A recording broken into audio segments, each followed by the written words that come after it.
कौन हो तुम? मेरे रूम में कैसे घुसे तुम?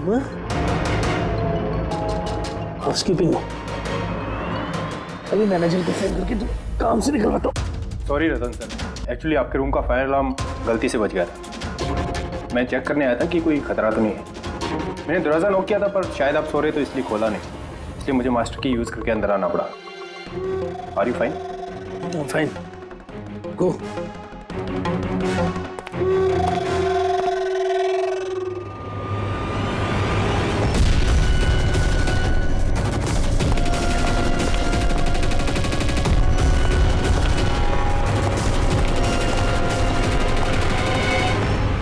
सोने के बाद भी सर दर्द क्यों है?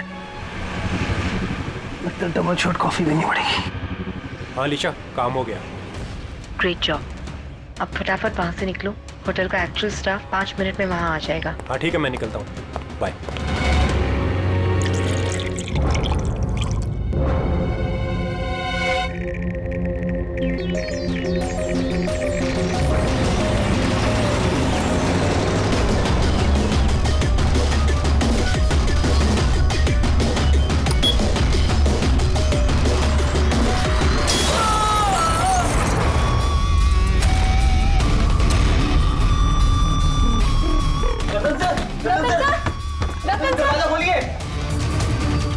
एक काम कर, मास्टर की से दरवाजा खोलते हैं।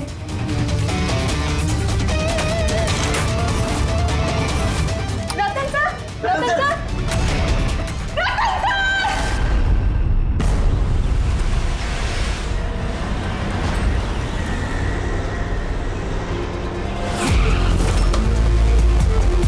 जिनका खून हुआ है उनका नाम क्या है? सर रतन जी, वो हमारे रेगुलर कस्टमर थे और वो बहुत ही बड़े फिजिसिस्ट भी थे सर। फिजिसिस्ट? जी सर। मतलब फिजिक्स में एक्सपर्ट है ये? जी सर। कितने बजे हुआ ये सब? सर यही तकरीबन सुबह 6:30 बजे। हटिए, चलिए हटिए, प्लीज हटिए।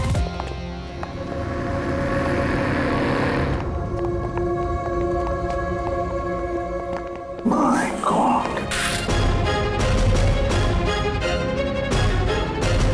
माय गॉड, इसके छाती में तो इतने सारे डांस घुसे हैं। अगर इसकी मौत ये माइक्रोवेव ओवन ब्लास्ट होने की वजह से हुई है तो ये 1 2 3 4 6 डार्ट इसके शरीर में क्या कर रहे हैं?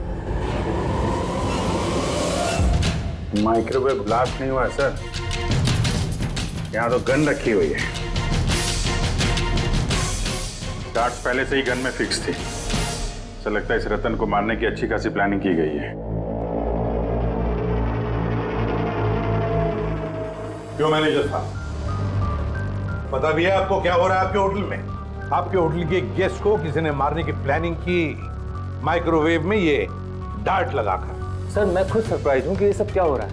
यहाँ तुम्हारे होटल के रूम में एक मर्डर हुआ है, इसकी जवाबदारी आपके होटल की है और आपकी। पर सर आप बताइए, हम अपने कस्टमर को क्यों मारेंगे? जोया, जोया तुम बताओ ना सर को। सर के चेक इन करने के पहले तुमने कमरा ठीक से देखा था ना? जी सर। सर पूछिए ना सर कल रात 11 बजे सर चेक इन किए थे होटल में। 10:30 बजे मैंने खुद चेक की थी कि सामान सब कुछ ठीक है कि नहीं, और माइक्रोवेव में उस वक्त कुछ डार्ट्स वगैरह नहीं थे।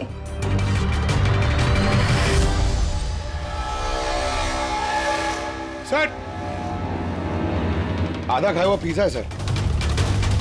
यार ये आपके यहाँ ये बाहर का खाना अलाउड है? सर अलाउड तो नहीं है, लेकिन रतन सर रेगुलर थे तो किसी स्टाफ ने अलाउ कर दिया होगा सर। यार स्टाफ में कौन था जब ये पिज्जा कमरे के अंदर लाया गया? हा? क्या हुआ? हमारे सवाल शुरू हुए तो तुम्हारी जुबानें बंद हो गई? सीसीटीवी फुटेज देखना है हमें। रात 10:30 बजे से सुबह 6 बजे तक जो कुछ भी हुआ उन्हीं 7.5 घंटों के बीच में ही हुआ है।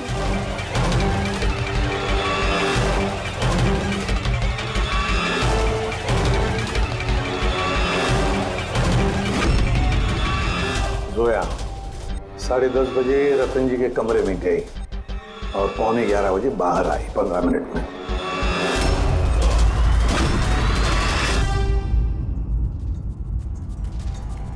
11:11 पे ये रतन कमरे में गया।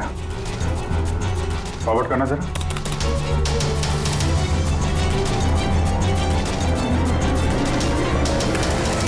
साढ़े 11 बजे हैं और ये रहा रतन का पहला विजिटर।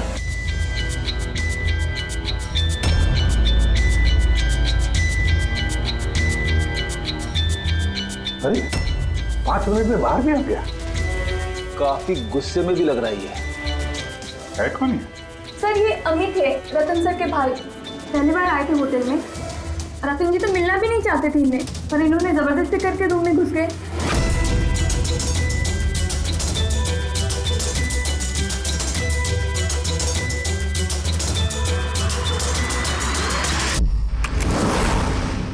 अच्छा, वो पिज्जा कमरे के अंदर ऐसे गया सर। फॉरवर्ड करना जरा, फॉरवर्ड करना।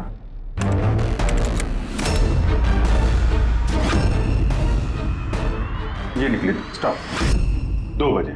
ओह, 12:30 बजे ये अंदर जाती है पिज्जा लेके और 2 बजे बाहर आती है। कौन है ये औरत? हैं? सर इनका नाम शमिता है। ये रतन जी की बहुत खास दोस्त है। लगभग हर वीकेंड में आते हैं उन्हें मिलने के लिए।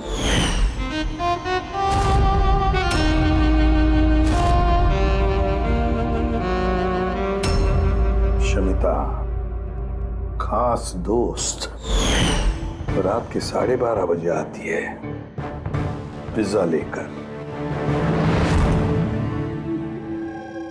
रतन को आखिरी कॉल किसी शमिता नाम की लड़की ने किया था और उससे पहले किसी अमित ने। सर। हाँ पंकज, एक सेकंड, ये पासपोर्ट देखिए सर। इस पे ये कैम्बी का वीजा लगा है। तो सर ये बॉम्बे से कैम्बी जाने का टिकट। फोटो तो उसे की है पर नाम रतन नहीं है, दिग्विजय कुमार।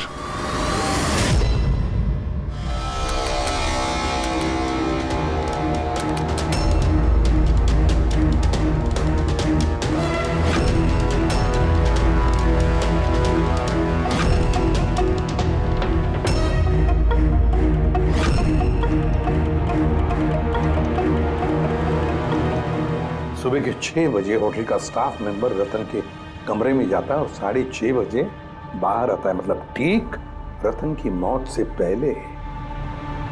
कौन है ये स्टाफ मेंबर? पता नहीं सर। क्या आप अपने स्टाफ वाले को नहीं पहचानते हैं? सर ये स्टाफ का आदमी नहीं है, मैं पता करवाता हूँ सर। मुकुल ये जाकर देखो ये आदमी कौन है, कोई नया स्टाफ आया है क्या? सर एक बात समझ में नहीं आ रही। ये रतन एक फिजिसिस्ट था, देश के स्पेशलाइज्ड स्पेस प्रोग्राम पे काम कर रहा था। नकली पासपोर्ट बनाने की क्या जरूरत? वही तो, कोई किसी फिजिसिस्ट को मारने के लिए इतनी लंबी प्लानिंग क्यों करेगा? पूर्वी ये लैपटॉप चेक करो सर रतन का। सर हाँ, मैंने सारा रिकॉर्ड चेक कर लिया। ये बंदा होटल के किसी भी डिपार्टमेंट में काम नहीं करता है, इवन वो स्टाफ का भी नहीं था सर। सर मुझे लगता है वो बाहर का ही था। ये लो, कोई बाहर का अनजान आदमी आपके यहाँ आता है, होटल का स्टाफ बन के घूम रहा है, ये आपकी सिक्योरिटी है? हैं?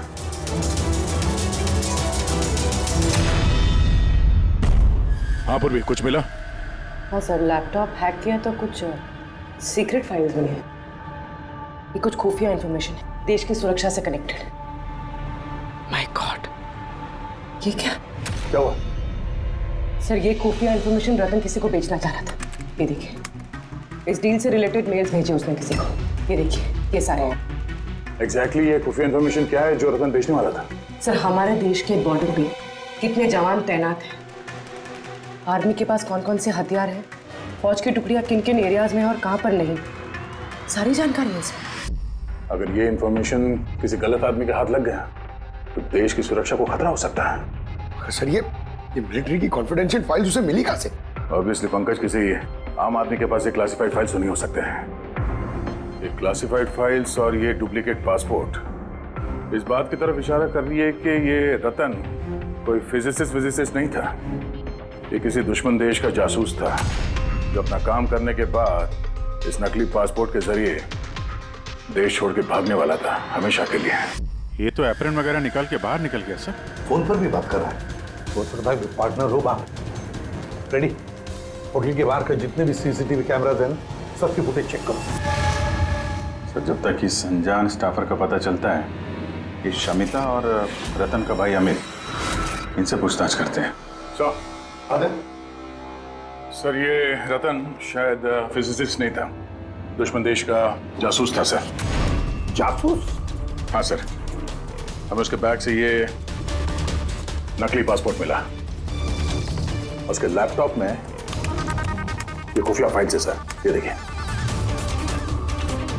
माय गॉड, तो फिर हमें जल्दी से जल्दी रतन के घर वालों से मिलना चाहिए और इस शमिता से भी पता तो चले कि ये रतन फिजिसिस्ट था भी या कोई जासूस।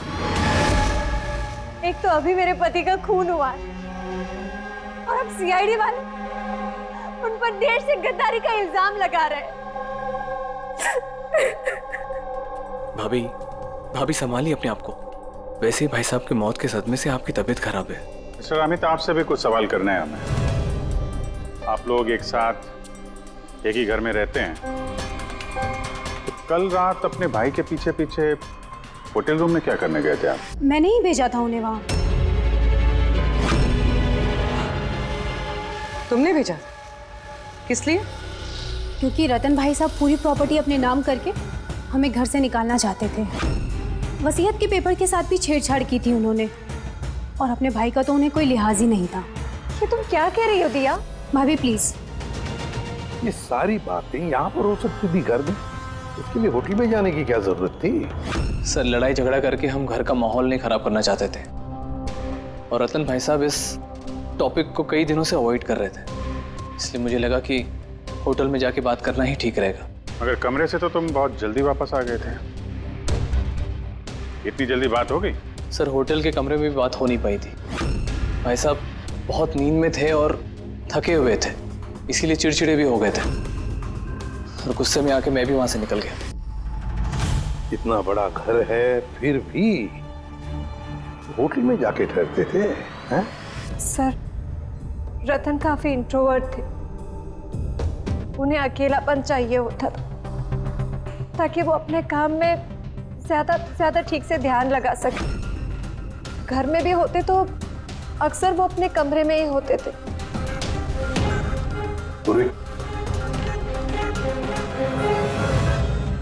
उन्हें जब कभी ज्यादा डिस्टरबेंस महसूस होता था तो वो अक्सर होटल में जाया करते थे।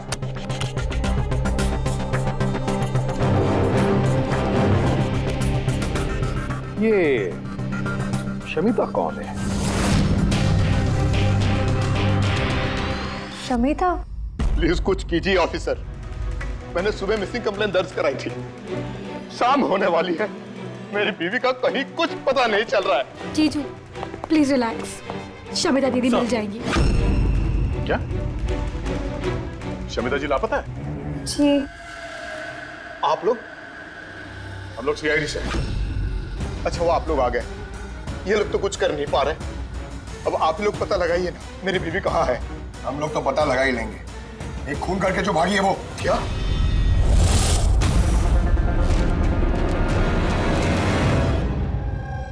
कहने के लिए तो रतन मेरे पति थे,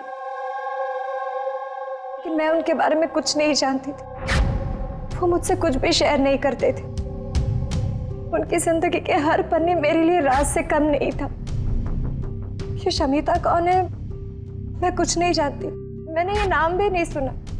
यहाँ तक कि वो क्या करते हैं, क्या काम करते हैं, मुझे कुछ नहीं पता। ये उस होटल कॉरिडोर की फुटेज। कल घर से कहाँ जाने के लिए निकली थी शमिता? अब घर से तो ऑफिस के लिए ही निकली थी, मगर ऑफिस से निकलने के बाद कहाँ गई कुछ पता नहीं चल रहा है। अच्छा कल डिनर में क्या खाया था रतन ने? प्लेन चीज पिज्जा।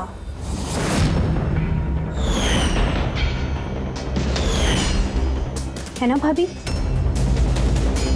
हाँ। प्लेन चीज पिज्जा, कमाल है अभिजीत, होटल में भी पिज्जा और घर में भी पिज्जा? भाई साहब ने होटल में भी पिज्जा खाया था। जी हाँ, वही पिज्जा जो शमिता लेकर आई थी। किडनैपर्स का फोन आया था। शमिता को किडनैप करना इतना आसान नहीं है। आईबी विंग में काम करती है वो। हर तरह से ट्रेंड है हर खतरे से निपटने के लिए। आईवी, आप अपने दीदी का कमरा दिखाइए जरा।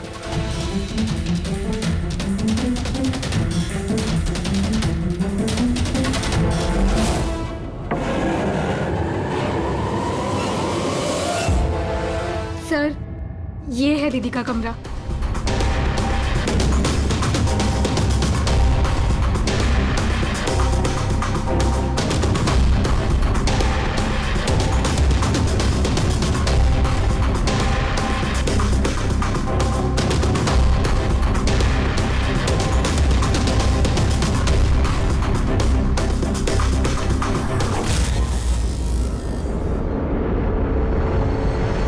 सर, सर यहाँ आइए प्लीज।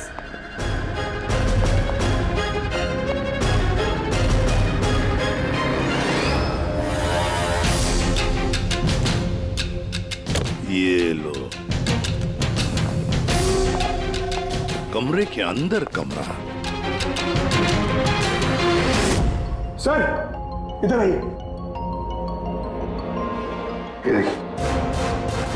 ये कंप्यूटर हैक हुआ है सर। एक काम करो, पूरे घर की तलाशी लो। गाड़ियां, विग्स, ओहो, प्रोस्थेटिक्स। अभिजीत, देखा है सर? हाँ सर, और ये लॉकर में क्लासिफाइड फाइल्स। लगता है काफी समय से जासूसी चल रही है इसकी। सिर्फ इतना ही नहीं सर, कोई तो है जो रतन पे नजर रखे हुए था। उसकी कंप्यूटर की एक एक एक्टिविटी को मॉनिटर कर रहा था। ये कंप्यूटर हैक है। कौन है करे पता लगा?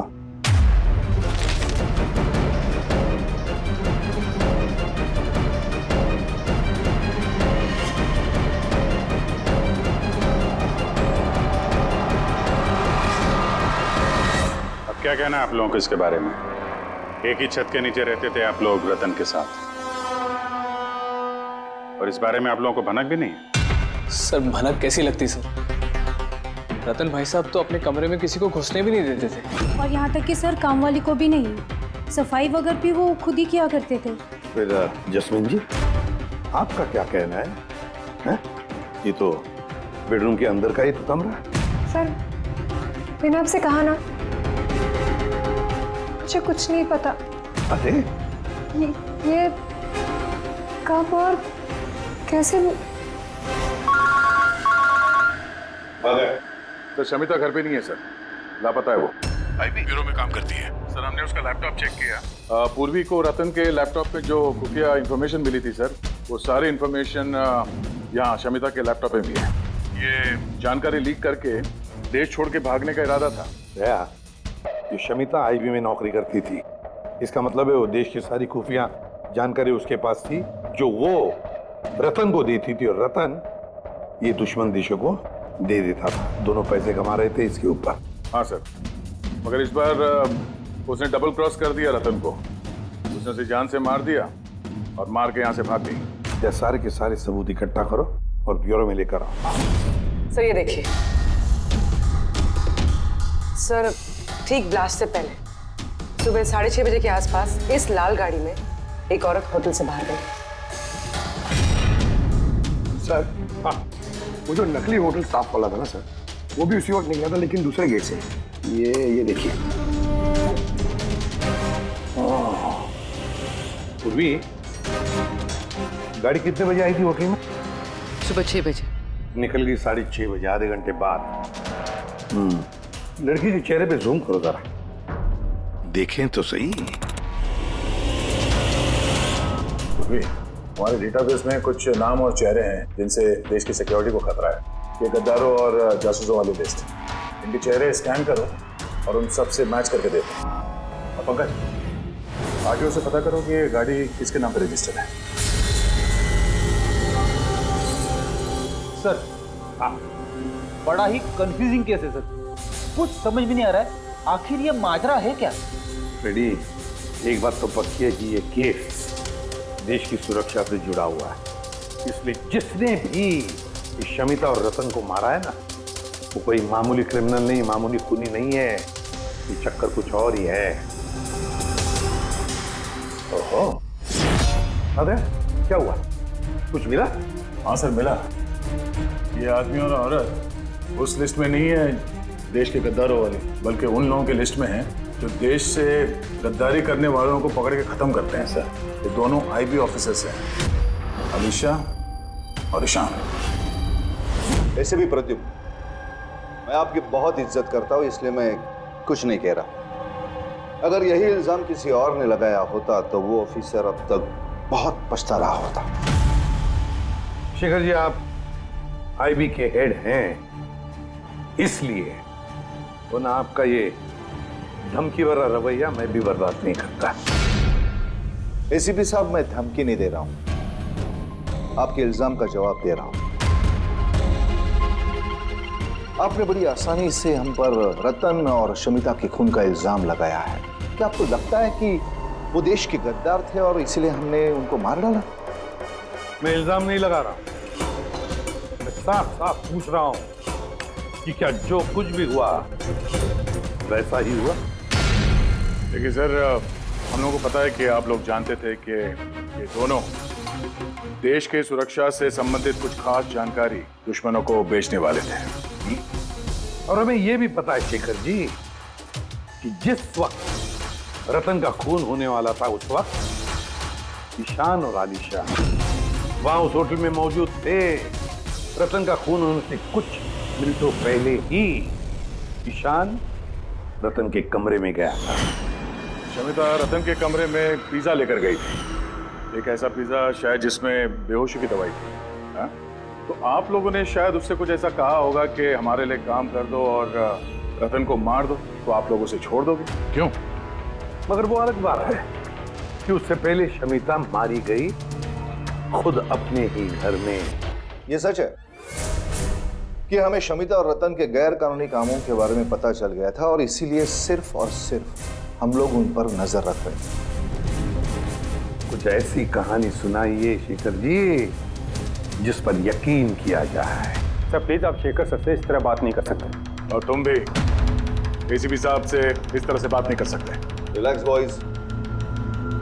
अलीशा, तुम ही बताओ, तुम दोनों उस दिन होटल पे क्यों गए थे? सर, रतन के लैपटॉप से उन फाइल्स की कॉपी बनाने जो उसने दुश्मन देश को ईमेल कर दिया था, ताकि हमें ये पता चल सके कि हमारी कौन कौन सी खुफिया इंफॉर्मेशन उन तक पहुंच चुकी है। तो अब तसल्ली हो गई आपकी? हमारा मकसद सिर्फ नजर रखना था, मारना नहीं था। हाँ, लेकिन अगर जरूरत पड़े और हमारे पास ऑर्डर्स हो तो ऐसे देश के गद्दारों को मारने के लिए हमें आपके परमिशन की जरूरत नहीं है। सर फिलहाल तो टेंशन वाली बात यह है कि जिस किसी ने उन दोनों को मारा है तो उसके हाथ देश की खुफिया जानकारी लग गई होगी। वो ये जानकारी जिसे मर्जी दे सकता है, दुश्मनों को, आतंकवादियों को या किसी और को भी। हाँ, अगर हमें वो इंसान मिल गया जिसने उन दोनों को मारा है और जिसके पास देश की खुफिया जानकारी है, तो हम उसे मारने में भी हिचकिचाएंगे नहीं। और हमें पूरा यकीन है कि आईबी के पहुंचने से पहले सीआईडी उस तक पहुंच जाएगी। एसीपी प्रद्युम्न, अपने ऑफिसर को समझाइए ये वक्त एक दूसरे को चुनौती देने का नहीं है, बल्कि मिलकर साथ काम करने का है। शेखर जी, देश की चिंता जितनी आप लोगों को है ना, उतनी चिंता हम सीआईडी वालों को भी है। लेकिन एक बात अच्छी तरह से याद रखना, जब तक ये मर्डर सुलझा नहीं जाता तब तक आप उस गद्दार तक पहुंच नहीं सकते।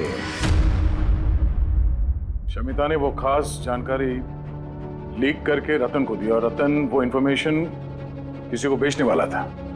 मगर इससे पहले कि रतन अपनी गद्दारी का काम पूरा कर ले, किसी ने शमिता को रतन के खून के प्लान में हिस्सा बना लिया। और अब अगर वो ईशान नहीं है तो जो कोई भी है सर, उसे जल्द से जल्द ढूंढना होगा। ये उसी ने शमिता को भी मारा है। हाँ बोलता हूँ क्या क्या सारुण के अब क्या नया चक्कर है तेरा? क्यों? जब हम लोगों ने अपनी आंखों से उस सीसीटीवी फुटेज में देखा है कि रात के 12:30 बजे शमिता वहां होटल के कॉरिडोर में थी, तो तू कह रहा है कि वो शमिता नहीं थी। कौन हो सकता है? रतन की मौत कैसे हुई? रतन की मौत हुई जहर की वजह से। वो डार्ट जो हमें रतन की बॉडी में से मिला है, उस पर इतना जबरदस्त जहर लगा हुआ था कि सेकंड्स में ही रतन की मौत हो गई। और सर पॉइंट नंबर 2, इस माइक्रोवेव में डार्ट फिक्स करने के लिए खूनी को पूरा टाइम मिला होगा, क्योंकि ये नशीला पिज्जा खाने की वजह से वो बेहोशी की हालत में पड़ा होगा। बस जो नशीली दवाई हमें पिज्जा में मिली है, उसी नशीली दवाई के ट्रेसेस हमें रतन के पेट में से। हाँ, अभी पूरे इंग्रेडिएंट्स को अच्छी तरह से चेक नहीं कर पाया हूँ, लेकिन यार सामने मैंने सब कुछ मान लिया, बस सब कुछ मान लिया, लेकिन पहले ये बता इन सारी चीजों का शमिता के वहां होटल में ना होने से क्या कनेक्शन? बता रहा हूँ, वही बता रहा हूँ बॉस। शमिता डायबिटीज की पेशेंट थी, शक्कर की बीमारी। शमिता की मौत हुई है किसी मिलावट वाले इंसुलिन के इंजेक्शन की वजह से। और सबसे इंपॉर्टेंट बात, शमिता का मौत का टाइम है रात को 10 से 12 के बीच का। क्या? एग्जैक्टली। तो 12 बजे तक अगर वो मर चुकी थी, फिर 12:30 बजे वो हमें होटल में कैसे दिख सकती है? तो अगर शमिता ने रतन को नहीं मारा और अमित, ईशान और अलीशा ने भी नहीं मारा, तो फिर रतन को मारा किसने? और फिर वो फुटेज में जो औरत हमने देखी थी, अगर वो शमिता नहीं थी तो फिर कौन थी? शमिता। एसीपी साहब, आप शायद नहीं जानते कि मैं कितनी बड़ी टेंशन में हूं। अगर वो खूनी नहीं पकड़ा गया जिसने रतन और शमिता को मारा है, तो देश कितनी बड़ी मुसीबत में फंस सकता है, ये आप नहीं जानते। मैं अच्छी तरह से जानता हूँ शेखर जी, बहुत अच्छी तरह से जानता हूँ, लेकिन एक बात अच्छी तरह से याद रखिए, हम देश पर कोई भी आंच आने नहीं देंगे। उससे पहले ही हम खूनी को पकड़ लेंगे। सर, वो खूनी की आइडेंटिटी हमें वो ईमेल से मिल सकती है सर, जो रतन और शमिता ने एक दूसरे को भेजा है। आपको कैसे? मुझे तो ये भी लगता है कि जरूर कोई आसपास वाला ही है, जिसे शमिता और रतन, इन दोनों की छोटी सी छोटी आदतों के बारे में पूरी जानकारी थी। हाँ सर, जैसे कि सुबह उठते ही रतन का माइक्रोवेव में कॉफी बनाना और शमिता को इंसुलिन के इंजेक्शन पहुंचा देना, वो तो कोई पास वाला ही आदमी कर सकता है। और खूनी को ये भी पता था कि ये अंजलि और विक्रम रात 1 बजे से पहले घर आने वाले नहीं है। आखिर खूनी कौन हो सकता है सर? सर, एक बात समझ में नहीं आ रही सर। ये रतन और शमिता एक दूसरे को 2 सालों से जानते हैं, मगर गद्दारी करने का इन्होंने ये 3 हफ्ते पहले ही सोचा, ऐसे अचानक? हाँ सर, बात थोड़ी अजीब तो है। इन 3 हफ्तों के पहले इनका कोई रिकॉर्ड तो नहीं रहा खुफिया खबर के एक्सचेंज को लेकर। इस सबका इस तीसरे गद्दार से क्या लेना देना? We are running out of time. हाँ सर, हमने सारे सुरागों के ताले खोल दिए, लेकिन हमें वो दरवाजा नहीं मिल रहा जो हमें तीसरे जासूस तक ले जा सके। तीसरा दरवाजा है, ये तीसरा दरवाजा हमें उस जासूस तक ले जाएगा। कौन सा? उस दरवाजे का नाम है पिज्जा। पिज्जा, वो औरत जो बड़े बड़े काले चश्मे और घुंघराले बाल का विग पहनकर घूमती है ना, शमिता बनकर, उसने उस दिन पिज्जा लाया बाहर से होटल के अंदर। और उसने ऐसा इसलिए किया क्योंकि उसे वो नशीली दवाई मिलानी थी पिज्जा में। अगर होटल में ऑर्डर करती तो उसे मौका नहीं मिलता और ना ही वक्त मिलता वो नशीली दवाई पिज्जा में मिलाने के लिए। और होटल वालों ने कुछ नहीं बोला क्योंकि वो लोग उसे जानते थे। दया, होटल दे रॉयल के आसपास इस पिज़्ज़ालो ब्रांड के पिज्जा की कितनी दुकानें हैं पता लगाते हैं, सब कुछ साफ हो जाएगा।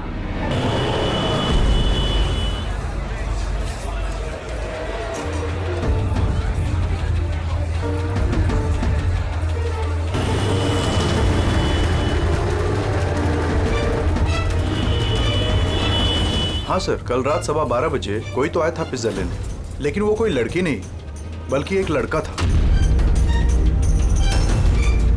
इन दोनों में से कोई था? हाँ सर, यही था वो। विक्रम?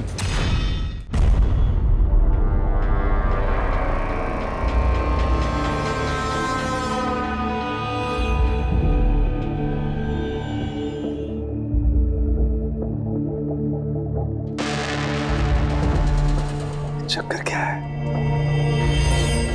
तारिका, एक मिनट आओ। यस। तारिका, ये दोनों स्लाइड्स में पिज्जा के सैंपल्स हैं। इसमें वो है जो हमने उसके पेट में से निकाला है। दूसरा ये पिज्जा का वो टुकड़ा है जो एक्चुअल है, जो टेबल पे रखा हुआ था। जरा देखो दोनों। सर इट्स ऑब्वियस ना कि यही वाला पिज्जा खा के रतन वो बेहोशी वाली नींद सोया था। उसमें देखना क्या है? Do you think I am a fool? No क्या पे? अरे कोई वजह होगी तभी तुम्हें दिखा रहा हूँ ना। प्लीज देखो ना। Of course sir. Just see it. हाँ हाँ सर हाँ।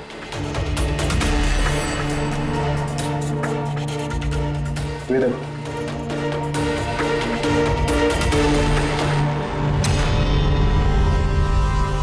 क्या?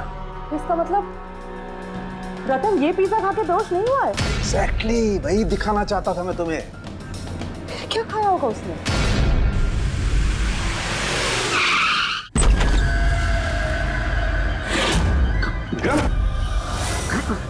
विक्रम, इसे क्या हो गया? विक्रम, जल्दी एम्बुलेंस को फोन करो। ये किस चीज की तरफ इशारा कर रहा है? फोन पे? हाँ, क्या है इस फोन में? 5 मिनट में एम्बुलेंस आ रही है। Good good. शमिता और रतन सामने। सिर्फ फोटो देखी तो लग रहा है कि लोग एक दूसरे को बहुत प्यार करते हैं। 1 महीने पुराना फोटो। दोनों प्यार करते थे या जासूस थे?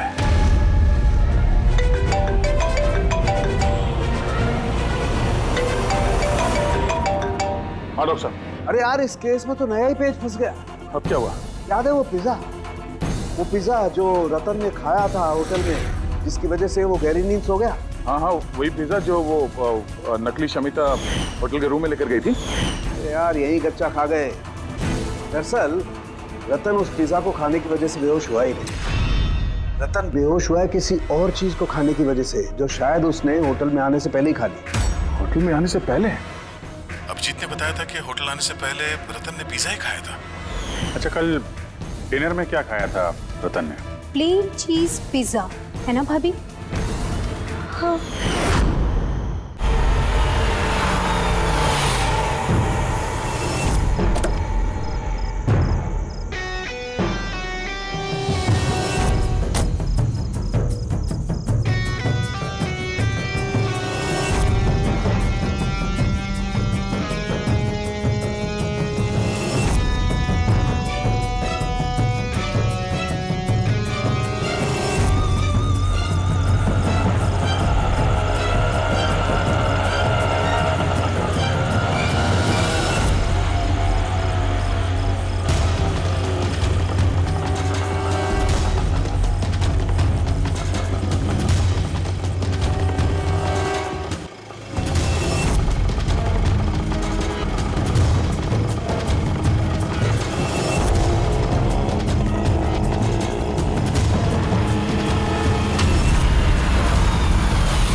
जैस्मिन, तुम यहाँ क्या कर रही हो?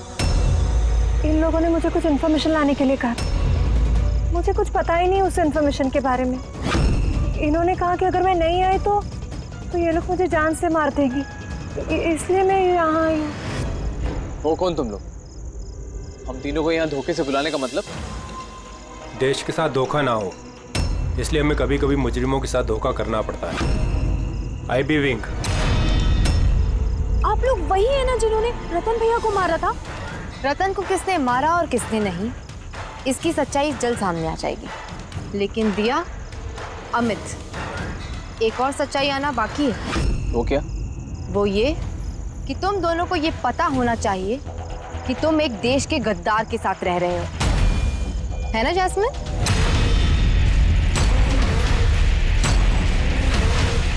What nonsense?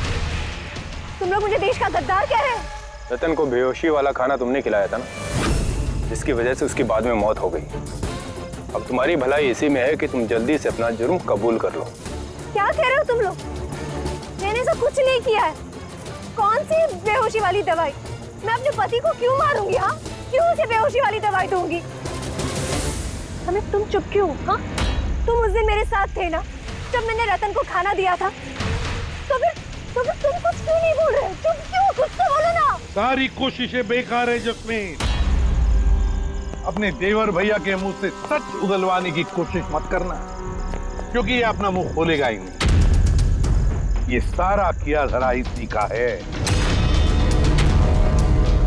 विक्रम को जानते हो? कौन विक्रम?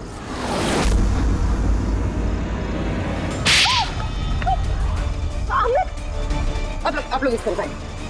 वही विक्रम जिसे शमिता और रतन के एक्स्ट्रा मैरिटल अफेयर्स के बारे में तुमने जानकारी दी थी और कुछ फोटो भी भेजे थे हेलो मैसेंजर पे। ये देखो, डिस्प्ले पिक्चर में तुम्हारा चेहरा है। कुछ याद है? ये क्या? शमिता और रतन के फोटोग्राफ्स विक्रम को हेलो मैसेंजर ऐप से जैस्मिन ने किसी और ने भेजा। अमित, देश को नुकसान पहुंचाने का मेरा कोई इरादा नहीं था सर।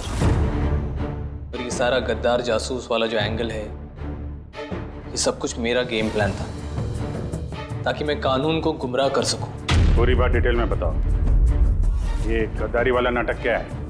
सर ये सब एक गेम प्लान था, ताकि रतन की मौत का इल्जाम मुझ पर ना आए और शमिता का मौत का इल्जाम विक्रम पर ना जाए। इसीलिए मैंने ये सब गद्दार जासूस का ताना बाना बुना था। और रतन को मारना क्यों चाहते थे तुम? हाँ? क्योंकि वो मुझे और दिया को घर से बाहर निकाल देना चाहता था, और अगर वो ऐसा कर देता तो मैं कुछ नहीं कर पाता। लेकिन मेरी किस्मत अच्छी थी कि उसी वक्त मुझे रतन और शमिता के लव अफेयर के बारे में पता चल गया, और तभी मैंने ये सारा प्लान रचा। मैंने शमिता के हस्बैंड विक्रम को उसकी बेवफा बीवी का सबूत दिया। गुस्सा तो इतना आ रहा है मुझे कि मन कर रहा है उसे डिवोर्स दे दूं, मगर क्या करूं? इसमें मेरा ही नुकसान है। अगर उसने मुझे छोड़ दिया ना, तो मैं खुद ही सड़क पे आ जाऊंगा। तो डिवोर्स मत दो, कुछ उससे भी बड़ा सोचो। मार डाले उन्हें। फिर मैंने और विक्रम ने रतन और शमिता के कंप्यूटर पे उनके नाम से ईमेल अकाउंट्स बनाए। रतन वाले ईमेल्स मैं भेजता था और शमिता वाले विक्रम। उस रात होटल में विक्रम ही नकली शमिता बनकर गया था। जब वो कमरे में पहुंचा तो उसने देखा कि रतन गहरी नींद में है। बस फिर उसने माइक्रोवेव में डार्ट्स फिट किए, थोड़ा सा पिज्जा खाया, नशीली दवाई मिलाई और फिर कमरे में से चला गया। और शमिता को वो जहरीला इंसुलिन का इंजेक्शन तुमने ही दिया था ना? हाँ, होटल जाने से पहले मैं शमिता के घर गया था। जी कहिए, आप कौन? तुम्हें आजाद करने आया हूँ। मतलब? दो लोगों से प्यार करना अच्छी बात तो नहीं है ना शमिता जी? होटल के कमरे में रतन से मिलने क्यों गए थे तुम, जब ये सारा प्लान पहले से ही करके रखा हुआ था? भले ही वो मुझे घर से बाहर निकाल देना चाहता था, लेकिन था तो वो मेरा ही भाई। एक आखिरी मुलाकात तो बनती थी, और ये सब मेरे प्लान में भी मेरी मदद करती। मैंने विक्रम को पहले से इन्फॉर्म कर दिया कि रतन नींद में है और कुछ ही देर में सो जाएगा। और तुम्हें लगा कि सीसीटीवी फुटेज में बहुत सारे लोग दिखेंगे, उसमें अगर तुम भी दिख जाओगे तो कोई शक नहीं करेगा। इसीलिए तो मैंने ये सारा गद्दार जासूस वाला खेल रचा था, ताकि आप सब लोग इसी में उलझ के रह जाए। लेकिन जब ये आईबी वाले भी इस केस में जुड़ गए तो विक्रम डर गया, और इसलिए तुमने उसे पैरालाइज कर दिया, और कुछ चारा भी नहीं था मेरे पास। ये तुमने क्या किया अमित? पैसों के लिए तुमने अपने भाई को मार दिया। अमित, जायदाद और पैसों की लालच में तुमने अपने सगे भाई का खून कर दिया, और तो और कानून के साथ और देश की सुरक्षा के साथ भी खिलवाड़ किया। बहुत संगीन जुर्म किए तुमने। कानून तुम्हें कड़ी से कड़ी सजा देगा।